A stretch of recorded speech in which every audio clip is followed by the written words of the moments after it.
ಯಮ ನಿನ್ನ ಬಿಡುವುದಿಲ್ಲ. ಕೂಡಿಟ್ಟು ಹಣವ ಕಟ್ಟಿದ ಮನೆಯೊಳಗೆ ನಿನಗೆ ಜಾಗವಿಲ್ಲ. ನನ್ನವಳೆಂದು ಕೈ ಹಿಡಿದು ಕರೆತಂದ ಮಡದಿ ನಿನ್ನ ಜೊತೆಗೆ ಬರುವುದಿಲ್ಲ. ಮುದ್ದಾಡಿ ಸಾಕಿದ ಮಕ್ಕಳು ನಿನ್ನ ಜೊತೆ ಬರುವರಲ್ಲ. ಪಟ್ಟೆ ಪೀತಾಂಬರ ವಸ್ತ್ರಗಳು ಪೆಟ್ಟಿಗೆಯಲ್ಲಿ ಕೂಡಿಟ್ಟವಲ್ಲ. ಜೀವ ನೀನೋಗುವಾಗ ನಿನ್ನವರ ಕಣ್ಣೀರೊಂದೇ ನೀ ಕಾಡಬೇಕಲ್ಲ.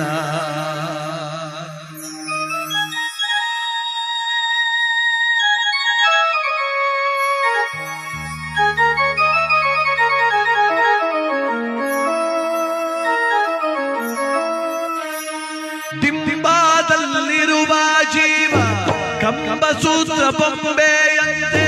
ದಿಂಬಾದಲ್ಲಿರುವ ಜೀವ ಕಂಬಸೂತ್ರ ಬೊಂಬೆಯಂತೆ. ಎಂದಿಗಾದರೊಂದು ದಿನ ಸಾವು ತಪ್ಪದೋ, ಸಾವು ತಪ್ಪದೋ. ದಿಂಬಾದಲ್ಲಿರುವ ಜೀವ ಕಂಬಸೂತ್ರ ಬೊಂಬೆಯಂತೆ. ಎಂದಿಗಾದರೊಂದು ದಿನ ಸಾವು ತಪ್ಪದೋ, ಸಾವು ತಪ್ಪದೋ.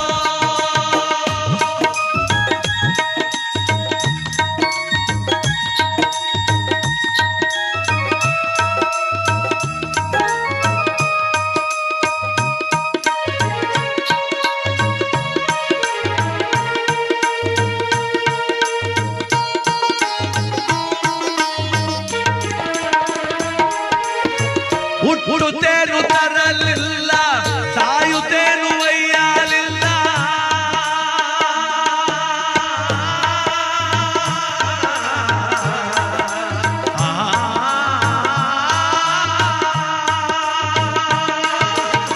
ಹುಟ್ಟುತ್ತೇನು ತರಲಿಲ್ಲ, ಸಾಯುತ್ತೇನು ಒಯ್ಯಲಿಲ್ಲ.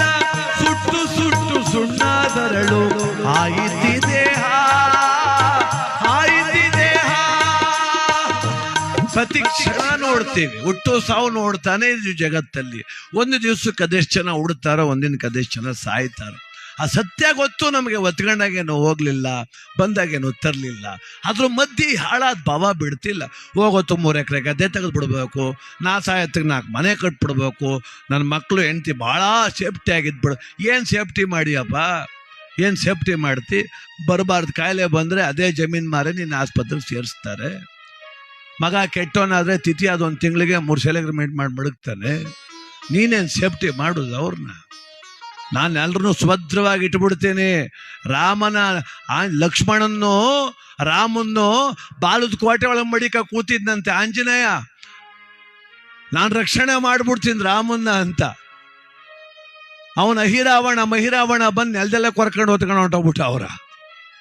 ಹಂಗೆ ನಮ್ಮ ಜೀವನ. ನಾವ್ಯಾರನ್ನೂ ಕೂಡ ಸೇಫ್ಟಿ ಮಾಡಿ ಇಟ್ಬಿಟ್ರೆ, ನಾನು ಆಸ್ತಿ ಮಾಡಿ ಇಟ್ಬಿಟ್ರಲ್ಲ, ನನ್ನ ಮಕ್ಕಳು ಚೆನ್ನಾಗಿರ್ತಾರೆ. ಅದಕ್ಕೆ ಹುಟ್ಟುತ್ತೇನು ತರಲಿಲ್ಲ, ಸಾಯುತ್ತೇನು ಒಯ್ಯಲಿಲ್ಲ. ಸುಟ್ಟು ಸುಟ್ಟು ಸುಣ್ಣದರಳು ಆಯಿತಿ ದೇಹ, ಆಯಿತಿ ದೇಹ. ಹೊಟ್ಟೆ ಬಲು ಕೆಟ್ಟದ್ದೆಂದು ಎಷ್ಟು ಕಷ್ಟಪಟ್ಟೆಯ ಪ್ರಾಣಿ. ಹೊಟ್ಟೆ ಬಲು ಕೆಟ್ಟದ್ದೆಂದು ಎಷ್ಟು ಕಷ್ಟ ಮಾಡಿದರು. ಬಿಟ್ಟು ಹೋಗುವಾಗ ಗೇಣು ಬಟ್ಟೆ ಕಾಣದೋ, ಬಟ್ಟೆ ಕಾಣದೋ. ನೋಡಿ, ವೆಂಕಟೇಶಣ್ಣ ಕೂಡಿಟ್ರು ಹಣ ಅಂತ 5,000 ಕೈ ಕೊಟ್ಟು ಕಳಿಸಿವ. ವಸ್ತೊಂದು ಬಟ್ಟೆ ಉಡ್ಸ್ಬಿಟ್ಟು ಅರ್ಧ ಹಾಕ್ಬಿಟ್ಟು ಕಳಿಸಿರೋದು ನಾವು. ಬಿಟ್ಟು ಹೋಗುವಾಗ ಗೇಣು ಬಟ್ಟೆ ಕಾಣದೋ. 1 ಗ್ರಾಮ್ ಚಿನ್ನ ಬಿಡೋದಿಲ್ಲ ದೇಹದ ಮೇಲೆ. ನಮ್ಮ ಸ್ನೇಹಿತ ಹೆಂಡತಿ ತುರೋಗ್ಬಿಟ್ಟಿದ್ಲು ಮೊನ್ನೆ. ಹೋಗಿದ್ದೆ, ಅಳ್ತಾವನ್, ಬಾಪ ಉಮೇಶ್ ಬಾರೋ, ನೋಡಪ್ಪ ನನ್ನ ಮನೆ ಹಿಂಗೆ ಆಗೋಯ್ತಲ್ಲೋ, ನನ್ನ ಮನೆ ಮಹಾಲಕ್ಷ್ಮಿ ಹೆಂಗೆ ಹೊಂಟೋದ್ಲು ನೋಡೋ, ಹೆಂಗೆ ಮನ್ಗವಳು ನೋಡೋ. ಬಡತನ ತಿಂತಿದ್ಕನೋ, ಮದುವೆ ಮಾಡ್ಕೊ ಬಂದ್ಮೇಲೆ ನನ್ನ ಮನೆ ಐಶ್ವರ್ಯ ಉಕ್ಬಿಡ್ತು.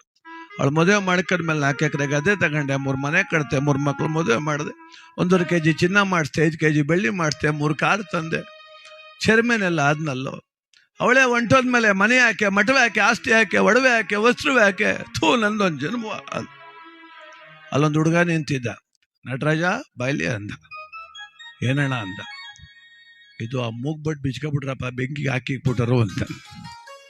ಮನೆ ಮಠ ಏನು ಬೇಡವಂತೆ, 3 ಗ್ರಾಮ್ ಚಿನ್ನ ಬೇಯಿಸ್ಬಿಡ್ತಾರೆ ಅಂತ ಯೋಚನೆ ಬಂದು ಕೂತ್ಗೆ ಮ್ಯಾಕೆ ನಮ್ಮ ಜೀವನ. ಅದಕ್ಕೆ ಮಹನೀಯರು ಜ್ಞಾನಿಗಳು ಹೇಳ್ತಾರೆ ಬಂಧುಗಳೇ, 10-8 ಲಕ್ಷ ಗಳಿಸಿ ಮತ್ತೆ ಸಾಲದೆಂದು ಬರರ, 10-8 ಲಕ್ಷ ಗಳಿಸಿ ಮತ್ತೆ ಸಾಲದೆಂದು ಬರರ, ಅರ್ಥಕ್ಕಾಗಿ ಆಸೆ ಪಟ್ಟು ನ್ಯಾಯ ಮಾಡುವರೋ, ಸುಳ್ಳು ನ್ಯಾಯ ಮಾಡುವರೋ, ಬಿದ್ದ ಬೆಳಸು ತನ್ನದ್ದೆಂಬೋ ವ್ಯರ್ಥ ಚಿಂತೆ ಮಾಡಿ ಬರಿದೆ, ಬಿದ್ದ ಬೆಳಸು ತನ್ನದ್ದೆಂಬೋ ವ್ಯರ್ಥ ಚಿಂತೆ ಮಾಡಿ ಬರಿದೆ, ಸತ್ತು ಹೋದ ಮೇಲೆ ಅರ್ಥ ಯಾರಿಗಾವುದೋ, ಯಾರಿಗಾವುದೋ. ಕಟ್ಬಿಟ್ರೆ ಆಗ್ಲಿಲ್ಲ, ಆ ಸಂತೋಷ ನೋಡಕ್ಕೆ ಬಿಡ್ಬೇಕಲ್ಲ ದೇವರು. ಚಾಮರಾಜನಗರ ಜಿಲ್ಲೆ ಯಳಂದೂರು ತಾಲೂಕು ರೇಚಂಬಳ್ಳಿ ಎನ್ನುವುದು ಒಂದು ಗ್ರಾಮ. ಅಲ್ಲಿ ನಂಜುಂಡಸ್ವಾಮಿ ಅಂತ ಒಬ್ಬರು ಪಾಪ ಹಾಲು ಮತದ ಜನಾಂಗದ ನಾಯಕರು. ಅವರು ಕ್ರಾಂತಿವೀರ ಸಂಗೊಳ್ಳಿ ರಾಯಣ್ಣನ ಮಹಾದ್ವಾರ ಕಟ್ಸಿದ್ರು ಪಾಪ ಅವ್ರ ಊರಲ್ಲಿ. 6 ತಿಂಗಳು ಮೊದಲೇ ನಂಗೆ ಫೋನ್ ಮಾಡಿದ್ರು, ಅದು ಉದ್ಘಾಟನೆಗೆ ನೀವು ಆಡ್ಬೇಕು ಸ್ವಾಮಿ, ನಮ್ಮೂರಿಗೆ ಬಂದು ನಂಗೆ ಭಾಳ ಆಸೆ ಕರೆಸ್ಬೇಕು ಅಂತ ನಂಜುಂಡಸ್ವಾಮಿ ಅಂತ ಅವ್ರ ಹೆಸರು, ರೇಚಂಬಳ್ಳಿ ಗ್ರಾಮ. ಆಯ್ತು ಸರ್ ಅಂದೆ. ತಿಂಗಳಿಗೆ 3 ಸಲ ಫೋನ್ ಮಾಡಿದ್ರು, ಚೆನ್ನಾಗಿ ಆಡ್ಬೇಕು ಸ್ವಾಮಿ, ಚೆನ್ನಾಗಿ ಆಡಬೇಕು, ನೀವು ನಮ್ಮ ಭಾಗಕ್ಕೆ ಬಂದಿಲ್ಲ, ನಮ್ಮೆಲ್ಲ ಜನಗಳ ಸಂತೋಷ ಪಡಬೇಕು, ಕನಕದಾಸರ ಪದ ಆಡಬೇಕು, ರಾಯಣ್ಣನ ಪದ ಆಡಬೇಕು, ಮಾದೇಶ್ವರನ ಪದ ಆಡಬೇಕು, ಸಿದ್ದಪ್ಪಾಜಿ ಆಡಬೇಕು ಅಂತ ಅಭಿಮಾನದಲ್ಲಿ ಕರೆಸಿದ್ರು. ನಮ್ಮ ತಂಡ ಅಲ್ಲಿಗೆ ಹೋದ್ರೆ ಅವ್ರಿಗೆ ಏನು ಆನಂದವೋ, ಭಾಳ ಸಂತೋಷ ಅವ್ರಿಗೆ. ನಾಳೆ ಉದ್ಘಾಟನೆ ಬೆಳಗ್ಗೆ, ಇವತ್ತು ಸಂಜೆ ನಮ್ಮ ಕಾರ್ಯಕ್ರಮ. ಎಲ್ಲ ಊಟ ಮಾಡಿಸಿದ್ರು. ನಿಮ್ಗೇನು ಬೇಕು ಸ್ವಾಮಿ, ಸಮಯ ಕಮ್ಮಿ ನನಗೆ, ನಾನು ರಾತ್ರಿ ಎಲ್ಲ ಆಡೋದಿಲ್ಲ ಸ್ವಾಮಿ, ಒಂದು 3 ಗಂಟೆ ಟೈಮ್ ಆಡ್ತೀನಿ ಅಂದರೆ, 1 ಗಂಟೆ ಆಡಪ್ಪ ನೀನು, 1 ಗಂಟೆ ಆಡು ಸಾಕು, ನಮ್ಗೆ ಆಡ್ಬೇಕಷ್ಟೇ. ಎಲ್ಲ ರೆಡಿ ಮಾಡ್ದೋ, ವಾದ್ಯ ಸ್ಟೇಜ್ ಮೇಲೆ ಕೂತ್ಕೊಂಡೆ, ಒಂದು ಪ್ರಾರ್ಥನೆ ಆಡಿದೆ.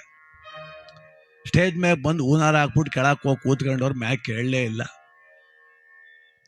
ನಾಲ್ಗೆ ಕಚ್ಚಿದ್ರು, ನೊದ್ಲೆ ಸುರಿಯಿತು, ನಿಲ್ಸಪ್ಪ ಅಂದರು. ಪಕ್ಕದಲ್ಲೇ ಒತ್ಕೊಂಡು ಓಡೋದ್ರು ಆಸ್ಪತ್ರೆಗೆ, ಅಲ್ಲಿಂದ ಫೋನ್ ಮಾಡಿದ್ರು ಸತ್ತೇ ಹೋದ್ರು ಅಂತ. ಎಷ್ಟು ಚಂದ ಕಟ್ಟಡ ಕಟ್ಸಿ, ಎಷ್ಟು ಮಹದ್ವಾರ ಕಟ್ಸಿ, ಎಷ್ಟು ಚೆನ್ನಾಗಿ ಕರೆಸಿ ಅನ್ನ ಹಾಕ್ಬೇಕು ಅಂತ ಆಸೆ ಇಟ್ಟು ಮನುಷ್ಯನ ಭಗವಂತ ಉದ್ಘಾಟನೆ ನೋಡಕ್ ಬಿಡ್ಲಿಲ್ಲಲ್ರಿ. ಎಷ್ಟು ಚೆನ್ನಾಗಿ ಅರ್ಥ ಮಾಡ್ಕೋಬೇಕು ಗೊತ್ತಾ ನಾವು ಈ ಜೀವನ. ನಾವೆಲ್ಲ ಕರ್ತವ್ಯ ಪಜ್ಞರಷ್ಟೇ. ಬೆಳಿ ಯೋಗ್ಯತೆ ಇದೆ, ಅನುಭವಿಸು, ತಿನ್ನು ಯೋಗ್ಯತೆ ನನಗೆ ಕೊಟ್ಟವನ. 10 ಎಕರೆ ತುಂಬ ಭತ್ತ ಬೆಳೆದ್ಬಿಟ್ರೆ ಏನ್ ಬಂತು, ಶುಗರ್ ಬಂದ್ರೆ ಅನ್ನ ತಿನ್ನಂಗಿಲ್ಲ.